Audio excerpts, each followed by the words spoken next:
السلام عليكم ورحمة الله تعالى وبركاته. مرحبا بكم البنات في قناة أطباق وتدابير سهام القلمية. اليوم بحول الله عنا روتين متنوع فيه من كل فن شوية، يعني راحين نعتنيو بروحنا او ميم طون نديرو نيتواياج للدار، وراحين اكيد نطبخوا فيه كالعادة. اول حاجه راح نبدا بها لاغوتين تاعي معاكم اليوم. هي الفطور تاعي كيما ما ندير معاكم. اليوم راح ندير لكم الزريره اللي معروفه بزاف عنا احنا هنايا ناس الشرق. احنا نديروها للنافس كي تزيد، يعني كيما تجيب البيبي. فطورها هو الزريره كيما هكا والحليب. واش نحطوا فيها قمح مقلي ومرحي، نحطوا فيها كميه من الشعير كيف مقلي ومرحي، حمص عدس، ونحطوا فيها جنجلانيه مرحيه.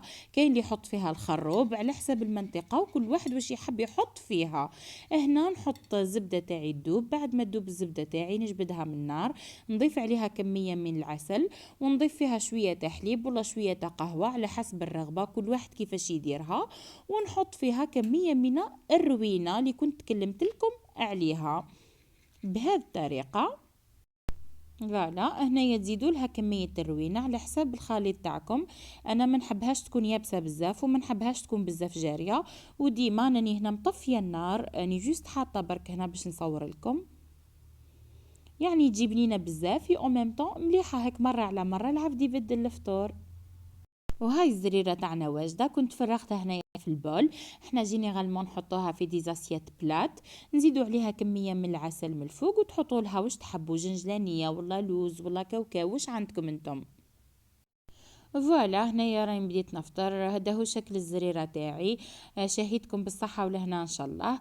وهنا اني قلت لكم باللي الحليب تاعي نحبه يكون حليب ابيض كي نعود ناكل في الزريره بلا سكر، لانه الزريره تجي شويه حلوه معاها حليب هكاك يعني سون سكر، راح يساعدكم بزاف ما تحسوش بهذيك الحلاوه يتو. فوالا انا هنا نكمل فطوري ونبدا مباشره نيتواياج تاع الدار. هنا قبل ما نبدا نيتواي في الدار، راح نعتلكم برك البنات اللي قالوا لي كيفاش تقدري تعتني بروحك وانتي تخدمي وديرينا لي روتيني تو.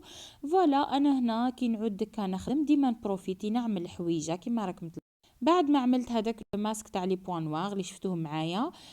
دركا ندير ديريكتومون زيت جوز الهند في شعري نلمو ونبدا نخدم.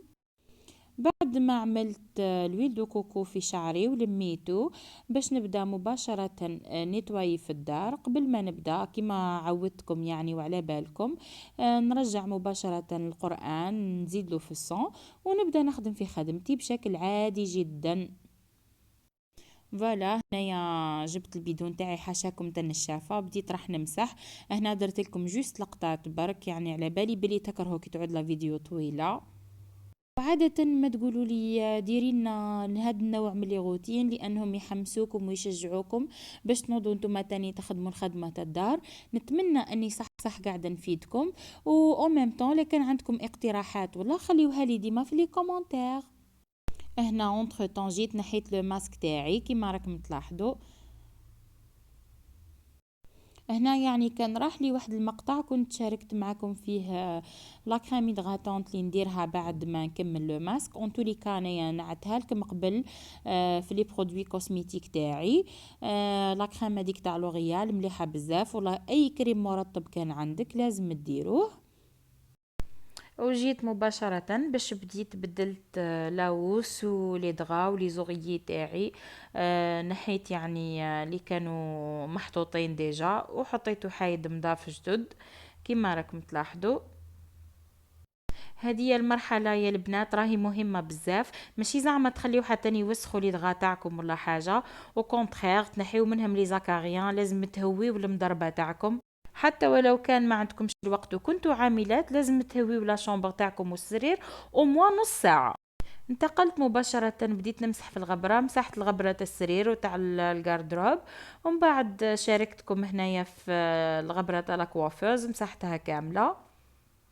يعني انا لاكوافوس تاعي جاتني قريبه للطاقه، جو سوي اوبليجي باه كل يومين ثلاثه نفقدها ونمسح الغبره ديك الكبيره، يعني ما نحيش كلش، بصح نمسح هذيك الغبره الكبيره. ما نكدبش عليكم، الخدمه ما تفضش، يعني ربي يعيننا برك، هذا مكان مي يسوفي تكوني منظمه روحك وديري جدول لروحك كل يوم واش تخدمي فيه، تلقاي دارك كل يوم منظمه ومضيفه باقل تعب وباقل مجهود. فوالا بعد ما كملت تاع كل شي، يعني سرير جاردروب وكوافوز، جيت دركا مسحت جوست بالنشافة برك اليوم. فوالا كيما راكم تلاحظوا الدنيا تقعد لي ديما، داري تقعد لي مضيفة. بعد ما كملت لا شامبر، فوالا جيت هنا للكوزينة. كنا يعني قلينا برك في الغداء بطاطا وباذنجان تغدينا بيهم.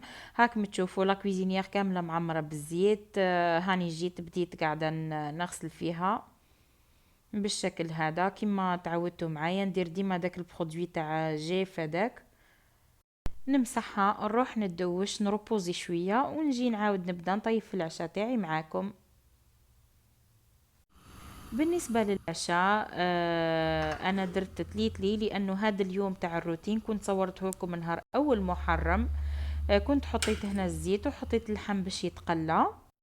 بعد ما تقلى لي اللحم تاعي مليح واخداني لون مليح، هنايا جيت مباشرة نضيف عليه كمية من البصل اللي كنت قطعته أنا بيدي اون بوتي دي، نخليه يتقلى مليح باش نضيف عليه كمية الملح والتوابل. فوالا نزيد عليه دركا كمية الملح كما راكم تلاحظوا، نزيد عليه كمية من الفلفل الأسود وفي كمية من الفلفل الأحمر الحار. تبقى ديما التوابل اختيارية، كل واحد وش يحب يحط. اللي عنده الولاد أكيد مش راح يحط الحار. نضيف كمية الحمص اللي كان ديجا مرنخ محطوط في الكونجيلاتور.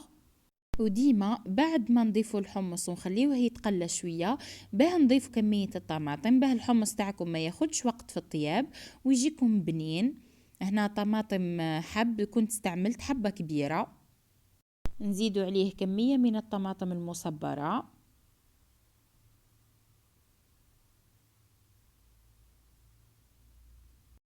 وهنا كما راكم تلاحظوا اللحم تاعي تقلى مليح هو والطماطم هذيكا. فوالا نمرقوا ديما بنحاولوا انه نمرقوا بالماء يكون سخون. ونبدا دركا مباشرة نجي هنا لتليتلي.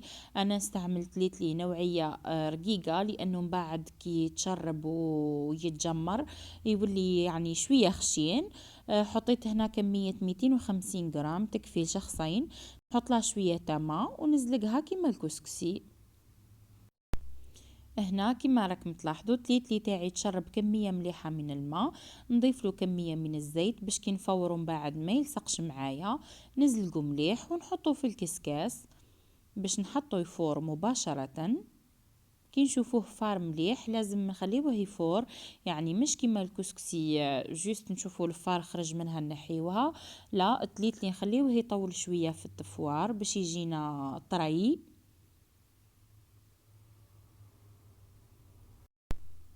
نجي مباشرة نحط الكسكس تاعي على البرمة ونغطي عليه ونخليه يفور في غردو. شوفوا هنا تليتلي تاعي بعد ما فار مدة مليحة حوالي واحد ربع ساعة وهو على النار. نجي دركا نفرغو في بول ولا في غرفية. كنت حطيت فيها شوية تاع ما سخون ونخليه حوالي 5 حتى ل10 دقايق ومن بعد نصفيه ونحطه في القصعة مباشرة.